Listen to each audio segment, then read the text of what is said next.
Let the Giannis sweepstakes begin. Let's start with the quotes from Giannis himself last week that have really kickstarted this conversation. Quote, "You've got to see the dynamics, how the coach is going to be, how we're going to be together. At the end of the day, I feel like all my teammates know and the organization knows that I want to win a championship. As long as we're on the same page with that and you show me and we go together to win a championship, I'm all for it. Winning a championship comes first. I don't want to be 20 years on the same team and don't win another championship." And so Milwaukee, obviously, very disappointing end to last year in that first round, a depleted Heat team.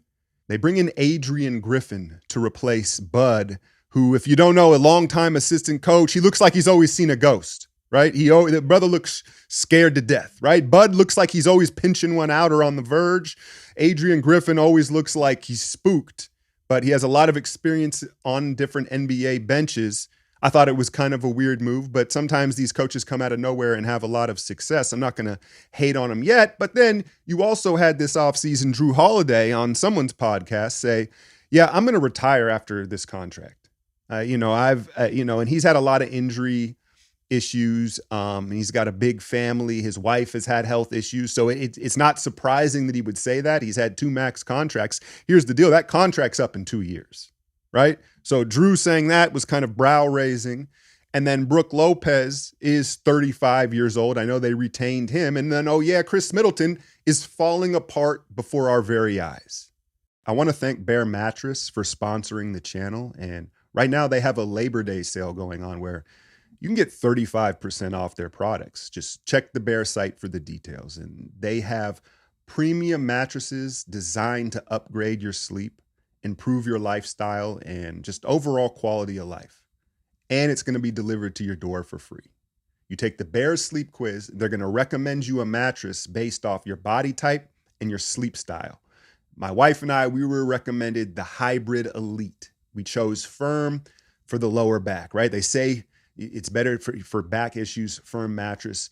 Right to our doorstep, air packed, it unrolled, and we were set up in about 15 minutes. Now, it's embarrassing to admit, but we've been sleeping on the same mattress for over 10 years. It's just not something that we had prioritized. And I think it's just one of these things, you don't know what you don't know. And I think a lot of people are taking their sleep for granted. Look at the advancements in sports technology in this era, if we're talking hoops or basketball, right? The biggest step they've made is restoration in sleep. They've realized how much it affects the performance of these athletes. And you may measure, I got 7 hours of sleep, but what was the quality of sleep you got? And so within the first few days sleeping on this new Hybrid Elite, first off, the back pain was gone. But the second thing that I think I did not expect was, you reach up for your phone in the middle of the night, you can't sleep, you're tossing and turning, it's 3, it's 4 in the morning, no worse feeling, right? Couple nights in, I reach over at my phone, it's 8 in the morning, I've overslept. I'm sleeping through the night. I've got more energy for the gym, back pain is gone, and my mood is better. And so when they say improved lifestyle and quality of life, it's not a joke. It's not a joke. I highly recommend investing in your sleep. No better place to do it with Bear Mattress. And so again, I want to thank them for sponsoring the channel. You can head over there for that Labor Day sale, 35% off their products for a limited time, but you can always click the affiliate link here in the description and get 30% off at Bear Mattress. And this is we see this in all sports, right? And we've seen it over and over again. The cost of building a contender and getting that championship, they have sacrificed development in youth, right? And you look at their roster and there are, Beauchamp, right? I like that. I can't say his first name, excuse me, but the kid from Seattle, right? I thought that was a decent pick at the end of the first round, but they haven't really internally developed. They've gotten solid vets and role players to fit around this team to contend each year. And so when you look into the future, it's kind of spooky. And I think that that's what Giannis sees. And he also understands that, let's be honest, Milwaukee, not exactly a hotbed for free agency. They've done well because of Giannis. Now, does the Dame situation that's pending right now play into how eventually this Giannis situation will go down, right? And, it's a kind of a similar situation in the sense of you got two beloved homegrown superstars who at various times had stated that they wanted to stay with the organization. The difference being, obviously, Giannis has the chip. He's delivered the ultimate prize. And so optically, it almost feels like the Bucks are even more obligated than the Blazers are to Dame to do right by Giannis, right? And so we'll see how that eventually plays out. And listen, there's no doubt Giannis is going to have a short list of teams, right? There's no doubt about it. Don't make it public. That was the misstep. Keep it behind closed doors and allow the Bucks to maintain their leverage, right? That was Dame's mistake. He took away the Blazers' leverage. Let the Knicks, let the Bulls jack up the price on Giannis, right? And then eventually ship him out west. I know we're getting ahead of ourselves here, right? But, it is the offseason, and this is a potential move ahead that could shift the landscape of the NBA, so it needs to be discussed. The Bucks this season find themselves in a championship or bust situation with a rookie head coach. That's a pressure cooker, right? But headed into not this season, next season is when this all could go down. So let's hypothetically assume the Bucks come up short, and now here we are. We've arrived. Giannis is on the market. What do the Bucks want in return? Because conventional wisdom suggests, you tear it all down, right? You rebuild. So we want a ton of draft capital and we want, 2-3 young, good players, right? I think there is also an argument to be made, though, because of the market, because of Milwaukee and the vets there, that they remain in contention and not necessarily tear it all down, especially when you consider the fact that Giannis could probably yield you back a legit star, adjacent superstar and right now talent. And then again, you consider the market and the rebuild, tear it down process is so difficult, right? Trust the process. And I know OKC is looking real nice potentially, right? It's still not a bird in hand. And so I'd make an argument that, maybe they don't necessarily want to tear it all down. But again, there's a lot more questions than answers in this hypothetical situation. Now you look at what exactly does Giannis want, right? He said the one thing that, Giannis has been so consistent, winning. Winning is the priority. But the more interesting thing is Giannis, unlike pretty much every other superstar in these scenarios, the big market branding doesn't seem to matter to him, right? It is New York, LA. It doesn't seem to be as important to Giannis. I think the more interesting question in this scenario is he willing to go be someone else's sidekick? Is he willing to be a number 2 option alongside another superstar? If I were to venture to guess, I don't think so.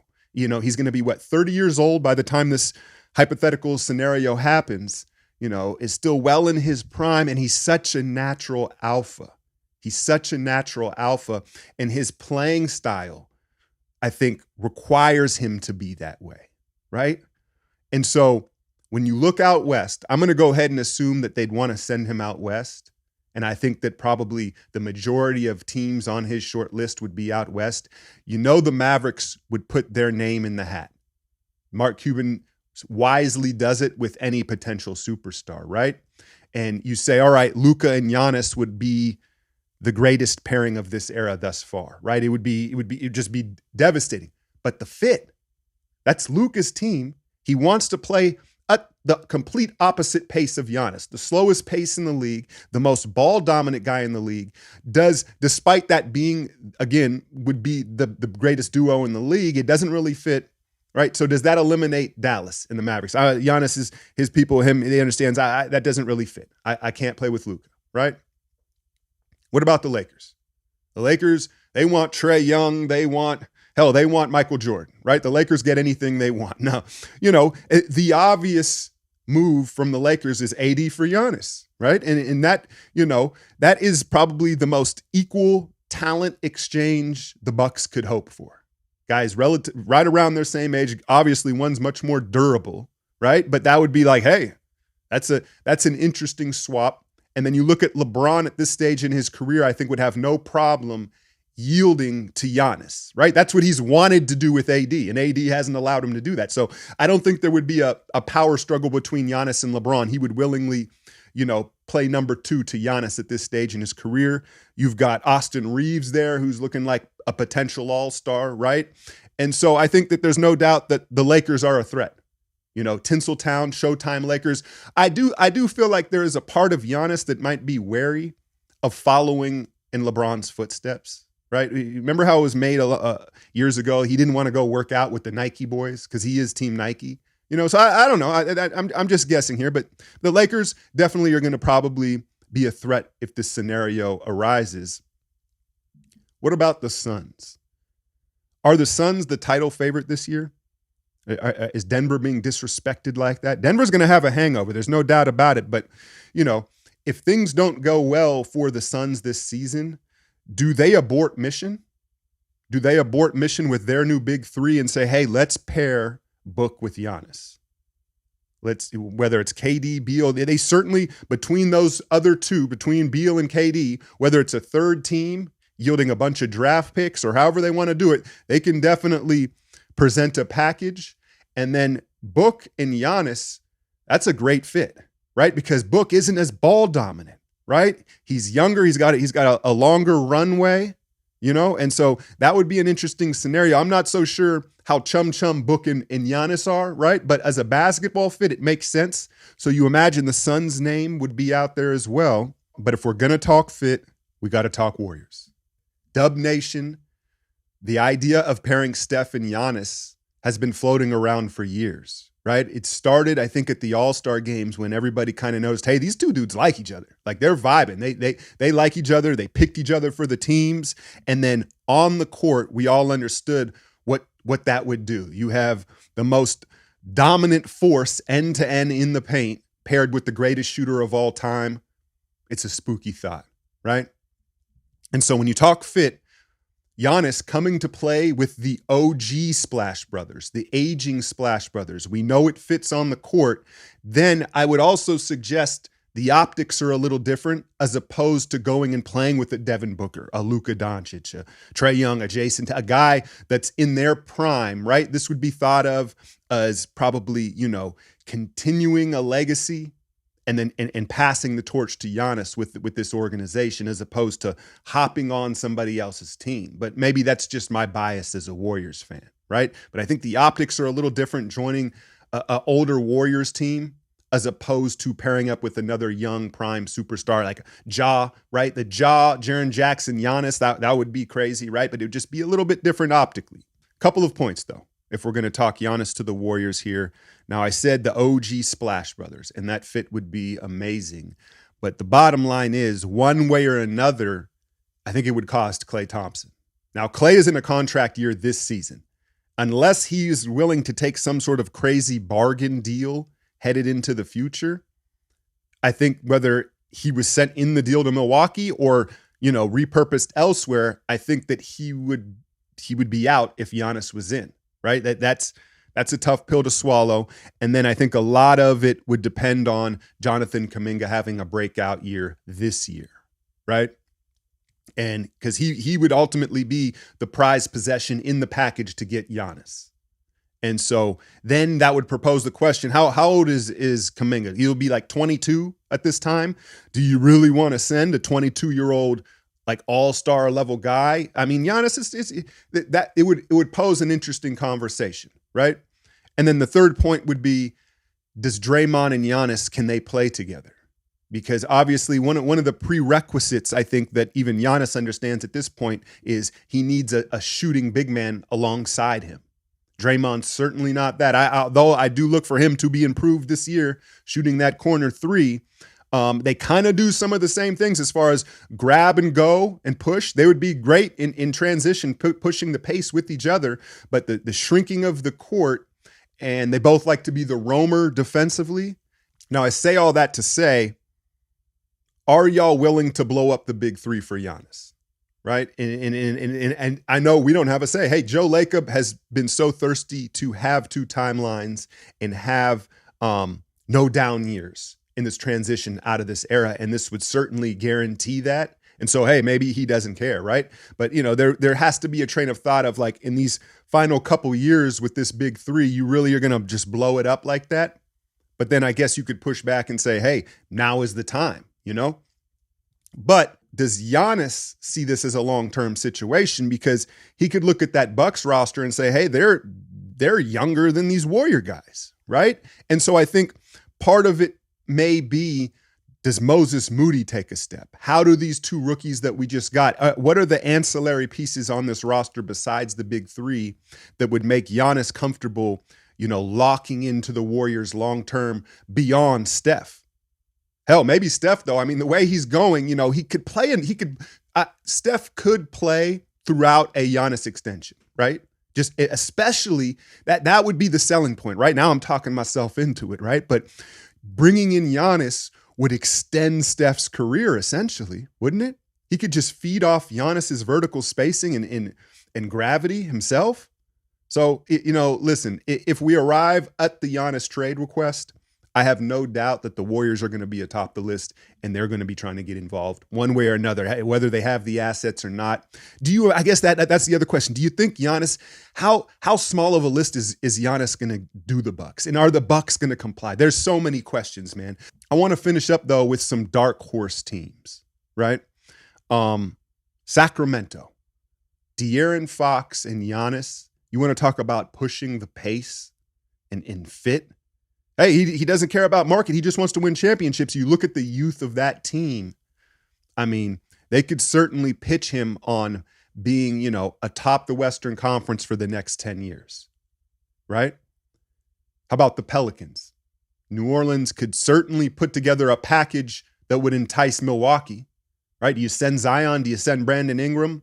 They've got all these young guys, defensive, they've got a bunch of young, really, really good role players that would make sense. You insert Giannis on that team, I think they're immediate contenders. And then you got the Timberwolves. And I was thinking about Karl Towns and Giannis. That would be an interesting pairing. Towns certainly not the defender that Brook Lopez is, but you talk about a spread the floor five, a shooting guy that can play out of the paint. And then obviously you see what Ant's doing now with Team USA and where he's trending. So that if we're talking about just winning, you imagine that the Wolves would have to be considered. But what about the Oklahoma City Thunder? What about the Oklahoma City Thunder? The team right now, I think the consensus amongst NBA fans and everyone is like, they're next, right? Look at all the talent that they've compiled. What if they were like, okay, Milwaukee, we'll just send you Shea. We'll send you SGA. Can't turn it down, can you? Like a superstar in his prime, arguably a top 10 easily a top 10 young player, but maybe a top 10 player in this league. What if they were just like, hey, we'll send you SGA. You can't say no, right? We've got Giddey, we've got Jalen Williams, and then we've got Chet Holmgren, a spacing big man to pair with Giannis. Now, I know some of you would say, well, no, you want to keep SGA. It's SGA and Giannis would be the pairing. SGA's kind of ball dominant. I think there'd be an argument to be made like, hey, we could, because they couldn't turn that down, right? They would win the bids with an SGA offering him, and they would still have enough around Giannis, I think, to make it intriguing. And so we've seen this scenario over and over again with superstar players, and we're waiting on the Dame one to play out as well. If this does come to fruition with Giannis and he moves on from the Bucks, I just think that, again, this is a unique situation because Giannis, it's not about big market branding, and it truly seems to be about winning, right? And so I just hope that this can set a new example, a new path as far as superstar movement where the entire league has an opportunity rather than just LA, New York, Chicago, right? In the big market teams, because, it's getting stale and it's better for league balance. So whether the Warriors were able to land Giannis or not, I just hope that it plays out in a refreshing way as opposed to what we've seen with all these other superstars in the last decade. Hit that like, share, and subscribe. I'm out, y'all.